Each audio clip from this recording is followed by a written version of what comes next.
Hello, welcome to Zima Design. Let's paint some fabrics. We're going to use fabric paints, Derwent Inktense blocks, rubber and acrylic stamps, some fabric markers, Sharpies, and for stencils we'll use some common household items. So to get started, I'm going to lay out my muslin fabric, just plain cotton muslin.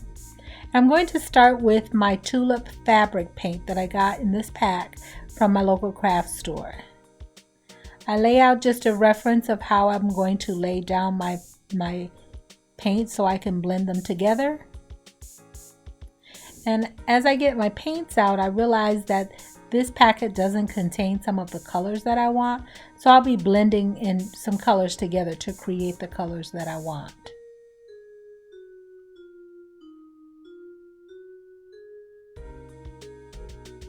So here's my yellow, and it wasn't quite the color that I wanted it to be, so I blended a little bit of orange in there.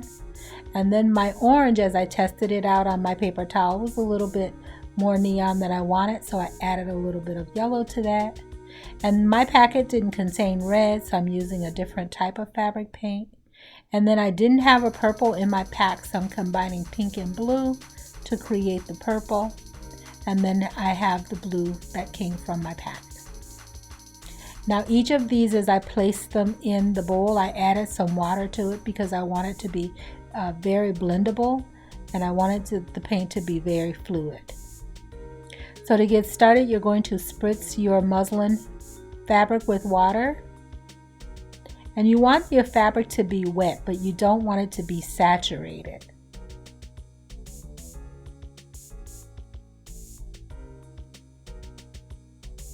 And then I'll start out with my first color, which is yellow. And I'm just using just a regular paintbrush there, and I'm just spreading it on. And I'm not trying to go in a straight line. This is a very intuitive type of painting that we're doing. But I'm adding a little bit more yellow because I think the paint is coming out a bit more neon than I wanted it to be. I'm going for a sunset yellow because I'm trying to recreate a landscape effect on this fabric. And I just lay down my yellow. And then I started noticing that there was some blue that was coming up from paint that was left under my drop cloth. But I'm just going to go ahead and continue with my process.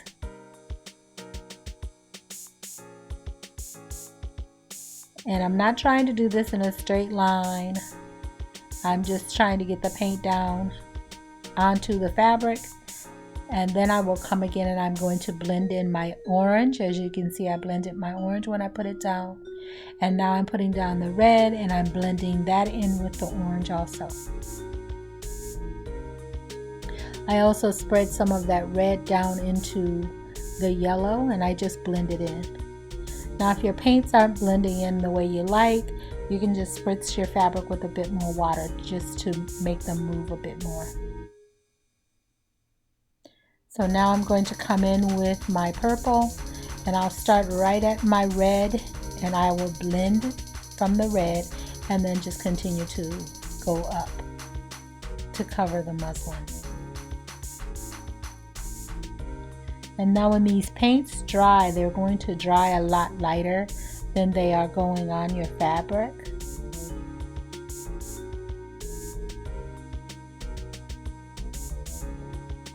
And I'm trying to recreate a landscape effect is what I was going for. And this technique was inspired by Mickey Lawler. I saw her on an old quilt show on YouTube, and she creates fabrics that she calls sky dyes fabric, and I'll leave a link in the description to her website. And I just thought I wanted to try this process to see how it looks. And so far I'm really liking this technique. It's really easy, really simple, but what you come out with is very nice.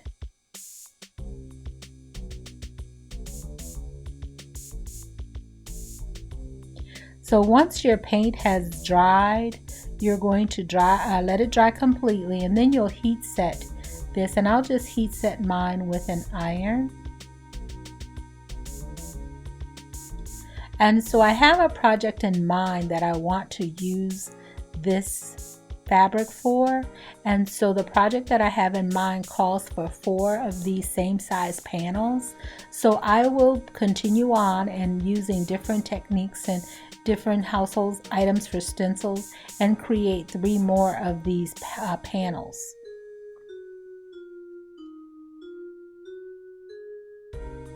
So I'm just going back in and laying down some more of the orange, and I'm just squeezing it right out of the bottle because it just didn't look as orange as I wanted it to in that area. So I'm just putting a little bit more orange down and picking up more water on my brush as I brush it around to blend it in.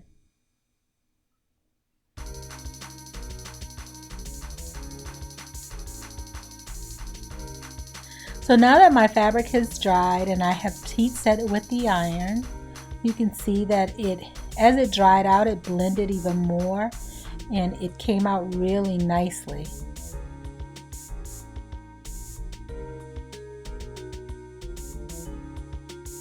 And it does look like a landscape to me. So I'm really pleased with how it turned out. Now using that fabric paint, it did make the fabric a little stiffer, which is okay for the project that I am wanting to use it for. But depending on your project, you might want to mix your paint with some textile medium to keep the paint from the fabric from getting harder. Now, since I'm creating a landscape effect, I wanted to put in a sunset, so I'm going to use this gold glitter fabric paint that was in my pack. And this technique comes from Mickey Lawler, where she takes her sponge brush and she just twirls it in a circle until she gets as large as she wants it to be to form the sun.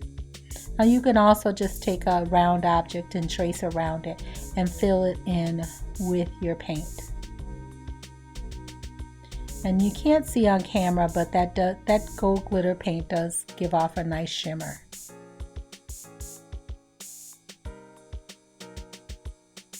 So you can see the shimmer there when I lift it up. So I'll let that dry and then I will heat set that. So now we're going to move on and do the same process, but this time we're going to use our Derwent Inktense blocks.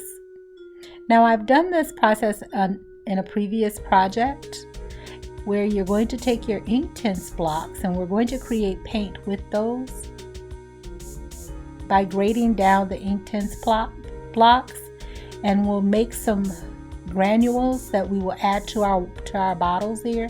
And when you add water to that, it'll create the paint. Now the Inktense blocks, they are activated by using water, textile medium, or some aloe vera gel. I've just always activated it with water, and once it dries and heat sets, it's permanent because it is a dye. And I've never had any issues or any problems with it. So I'm going to do that again on this project. So I'm just taking my hand grater and I'm just grading my Inktense block until I get enough of the granules graded out. The more granules that you grade out, the more intense your color will be.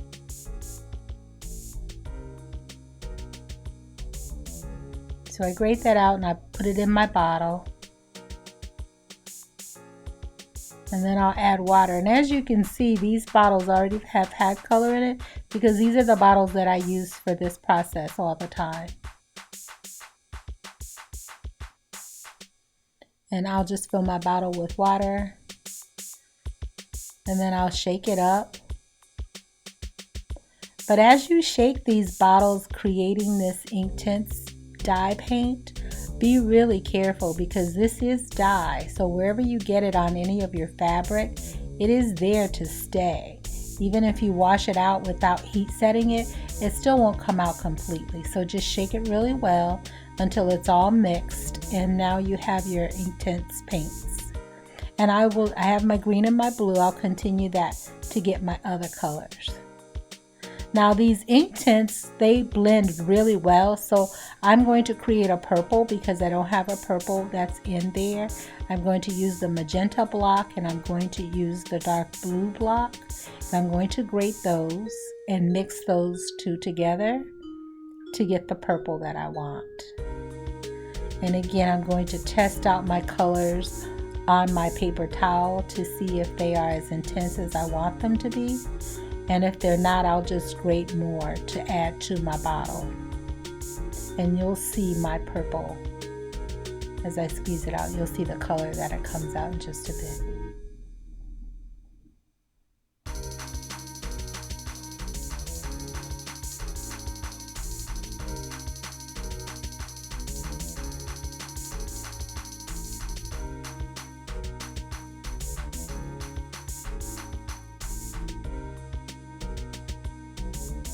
So I test it out, and that's the color purple, so it's really intense, so that'll work really good.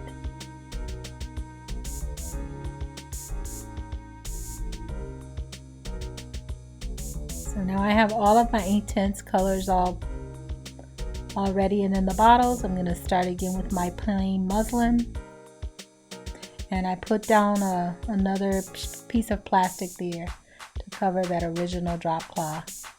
I'm going to spritz my fabric with water, again wetting it but not saturating it.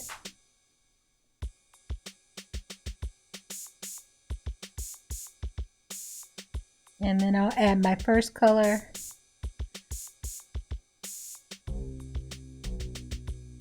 Oh, before I add my first color, I'm going to take my orange color as I grated it and started adding to it, and I tried to blend several colors, and it came out a little darker than I wanted it to, but that's okay. But right now I'm adding some of that gold glitter paint to my orange because I wanted the orange to have a little shimmer to it.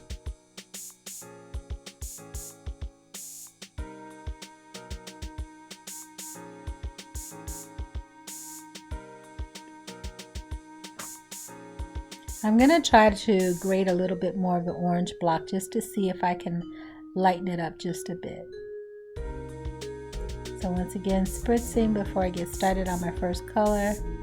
And now to get started on this one, I'm going to use the side of the brush instead of using the flat area of the brush, because I'm trying to create these streaks so that I'm leaving spaces in between on my fabric so that some of the muslin shows through.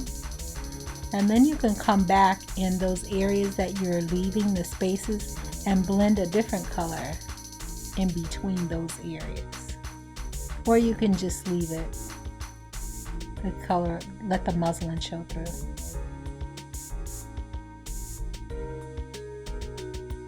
Now as you're laying down your color on your fabric, you can also come up as high as you want.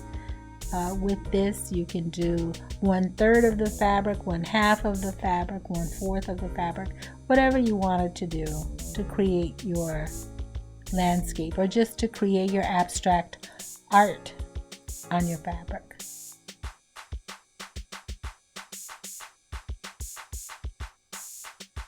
Now I'll continue on laying down my green. And again, using the side of the brush. And I blend it all the way down into the blue.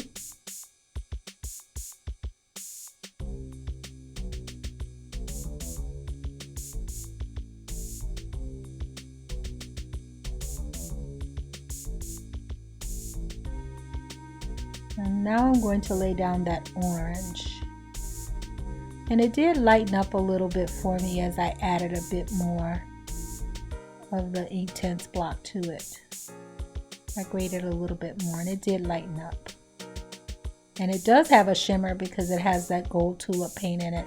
Now I have that tulip fabric paint that's mixed with the Derwent Inktense.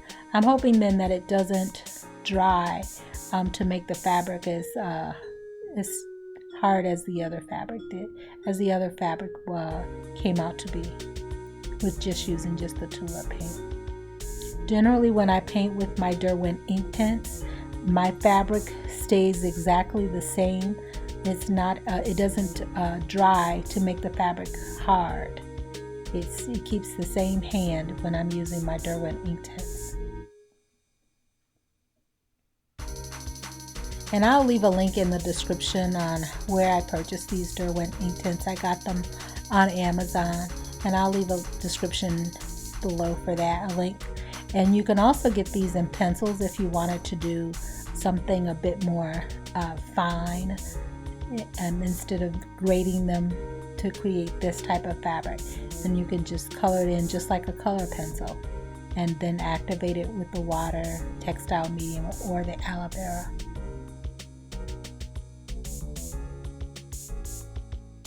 And then I'll fill in with my last color, which is yellow.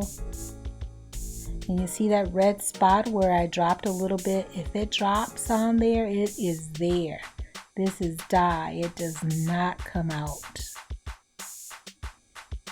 But I'm okay with that. And just blending it all in. I'm going down with my yellow into my other colors because this is mimicking my sunshine that's shining through. And it's blending really nicely. So I'll let that dry. And now this is what it looks like when it's dry. Now you see that big blue splotch there? That happened when I was trying to move my fabric and I accidentally spilled the bowl of blue. And once it's there, it's there. But now that it's dried, it looks really nicely. It looks like there's a storm coming in over the landscape. So I actually kind of like it. And you see the orange, it did dry a lot lighter, so even though it was as dark as it was, it still turned out okay. Now one thing about this landscape fabric that I have, you can turn it to make the blue the bottom part as though it's water and the sky is coming into the horizon, or you can turn it and the blue can be the sky and the yellow is coming in from the horizon. So you can use it either way.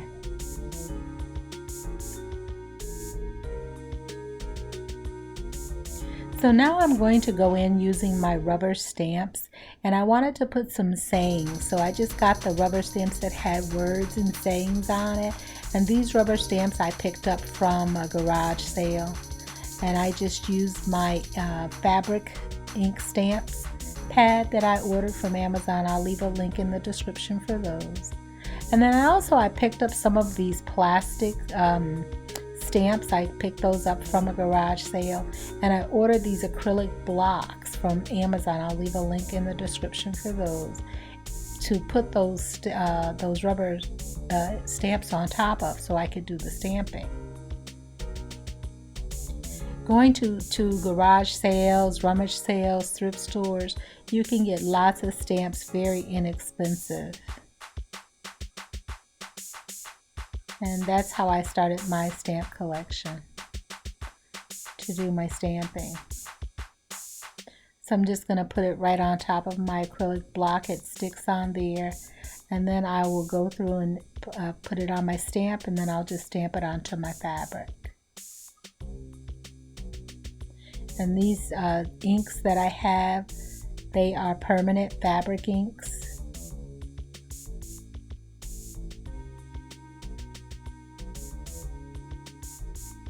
And so I chose a paisley that I had in my stash for these plastic stamps that I'm going to stamp all over the fabric. And I just use the same colors that I have printed in the landscape. Those are the colors that I'm using to do the stamping. And I wash the stamp off in between each color. You're going to press it down and then lift it up. And I stamp in between each time that I lay it down onto the fabric, because I want to get a nice clear stamp each time. I don't want it to be a muted. So each time I go through, use my stamp and press, and then lift it straight up.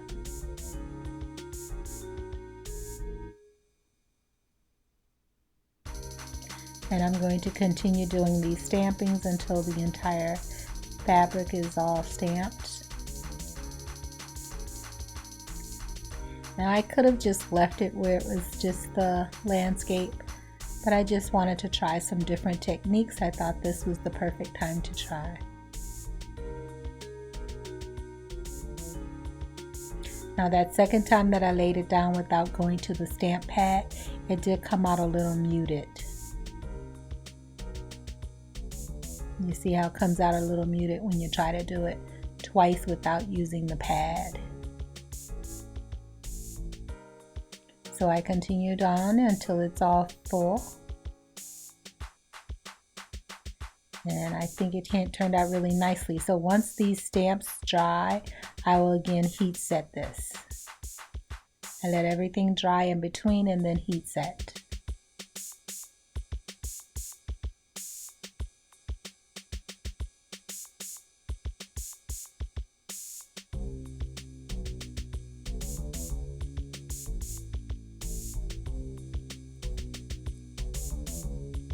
And this is what it looks like, all dry and heat set. And now the project that I'm going to be using these panels for, I need 4 panels, so I'm going to do 2 more panels that I will paint off camera, but I'll come back and do some stamping. I'll show you on camera.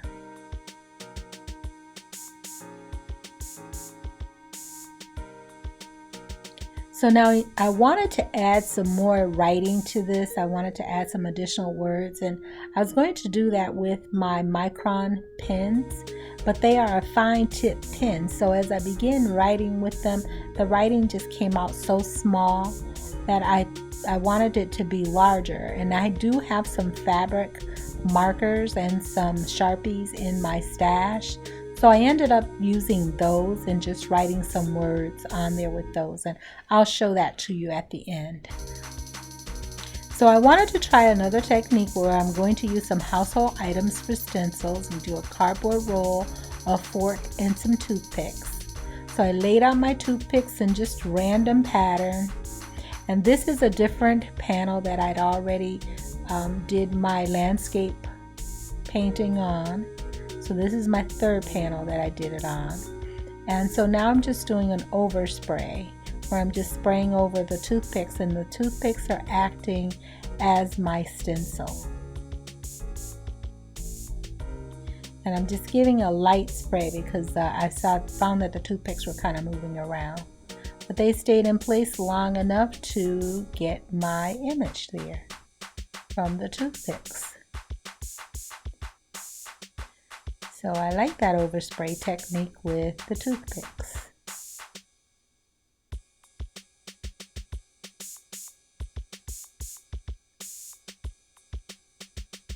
So next I'm going to do a larger one, and I'm going to, well, that splotch there where I obviously dropped some paint, I'm going to do a sunburst pattern with my toothpicks. So I'm going to lay them out in a sunburst, and then I will do my overspray once I get them laid out the way I like.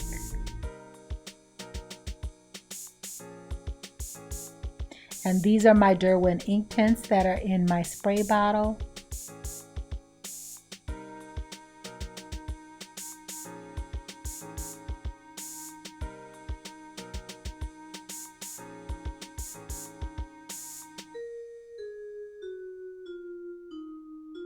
And the more intense you spray, the better your pattern comes out.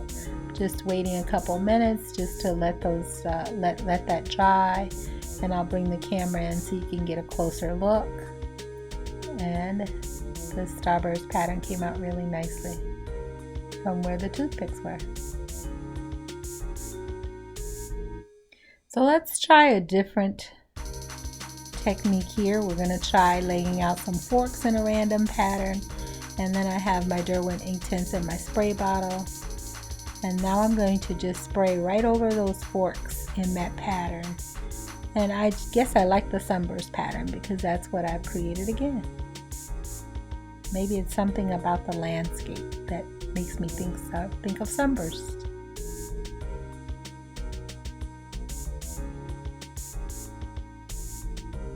And so I'm just doing the overspray, trying to make sure that I get in between the prongs of the forks, because that part I really wanted to come out, wanted to show.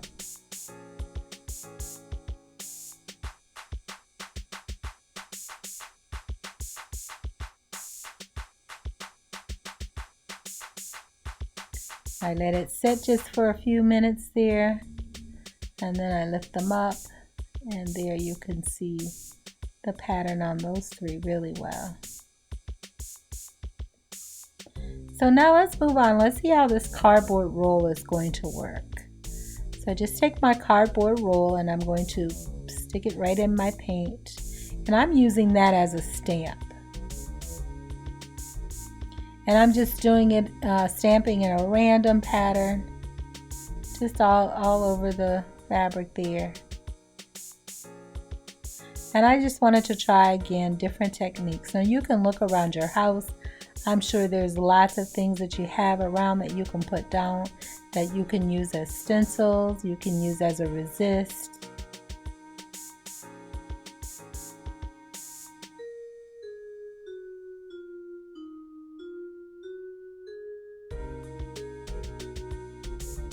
I'm just trying to shake off the excess as I lift it out. Now, since our fabric paint has been watered down, that it breaks down that cardboard a lot easier. So if you wanted to do this and you wanted to do an all over pattern, you may need 2 or 3 of those cardboard rolls, especially if you're watering down the fabric, the paint. So I just continue on now doing it in a different color, and I really like how that turned out. So I'm going to let that dry, and then I'll do a heat set on that.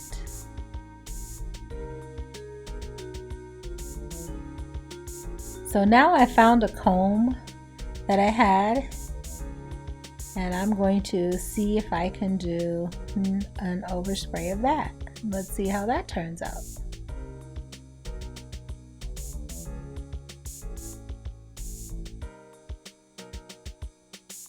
So I just lay it down randomly on my fabric, doing a spray.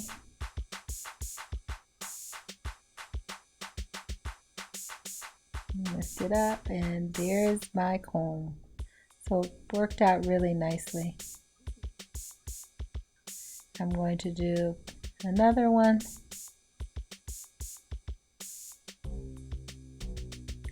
Lay it down, give it a spray. Now the one thing that I found, that as I spray, if I'm spraying it in a darker color, the image comes out a lot easier and a lot better and more clear. So your darker color is what you'll be spraying. It has to be darker than what the colors are underneath the comb. And then the image will come out a lot clearer.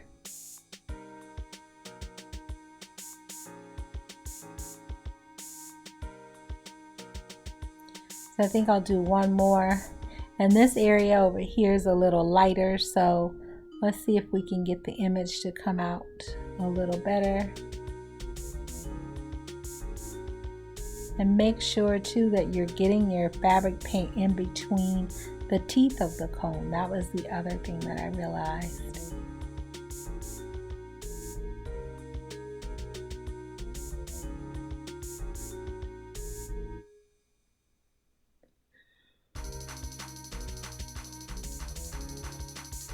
I lift it up, and there's the image of my comb.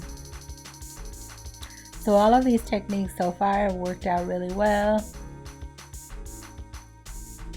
Now here's the image that I used with my Sharpie markers, with the forks dipped in the paint, with my fabric markers.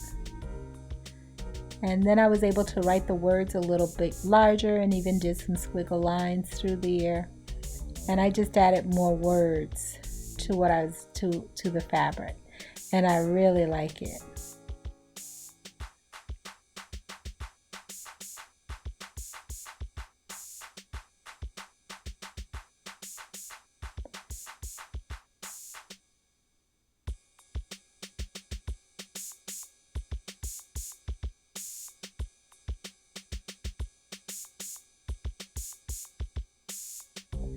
Now if you watch my video next week, I will show you what I plan on doing with these 4 fabric panels that I've created this week.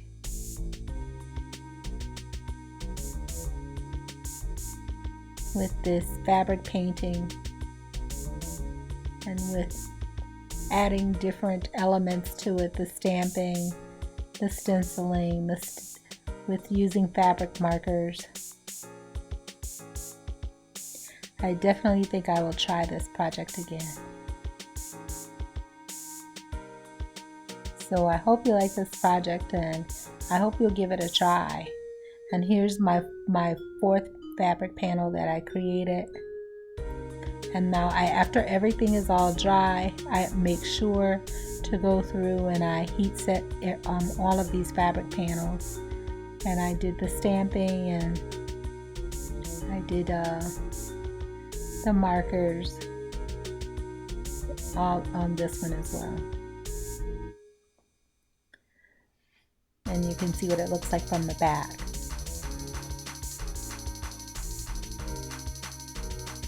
So I hope you like this project, and I hope you give it a try. Thanks for watching.